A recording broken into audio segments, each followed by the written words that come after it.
Nagtapos ng matagumpay ang 2-day Basic Life Support Training ng Police Regional Office 6 sa pamumuno ni Police Brigadier General Josefino Diligan, RD Pro 6, nito lamang ika-3 at ika-4 ng Disyembre taong kasalukuyan sa Camp General Martin Teofilo B. Delgado, Fort San Pedro, Iloilo City. Layunin ng pagsasanay na palawakin ang kaalaman ng mga pulis sa wastong pagresponde sa mga emergency at sitwasyong nangangailangan ng agarang first aid. Sa seremonya ng pagtatapos, nagbigay ng mensahe si Police Brigadier General Ligan na puno ng inspirasyon at paggabay. Pinuri niya ang dedikasyon ng mga kalahok na matagumpay na nakumpleto ang training. Binigyang diin din niya ang kahalagahan ng basic life support bilang pangunahing kasanayan na maaaring magligtas ng buhay sa oras ng panganib o biglaang insidente. Ito ay nagpapakita na ang bawat pulis ay hindi lamang tagapagpanatili ng kapayapaan at seguridad, kundi handa ring maging epektibong first responder kapag buhay ng mamamayan ang nakasalalay.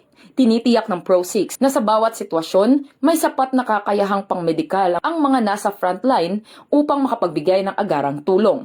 Sa huli, muling pinagtibay ng PNP ang kanilang pangako na sanayin at ihanda ang kanilang hanay para sa kapakanan ng publiko. Ipinapakita nitong nananatiling mapagkakatiwalaan ng ating kapulisan sa pagbibigay ng mabilis at epektibong serbisyo, lalo na sa mga kritikal na sandali. Mula rito sa Police Regional Office 6, ako ang inyong PNN Correspondent Patrolwoman Justin Mejallores. Alagad ng batas, tagataguyod ng balitang pulis.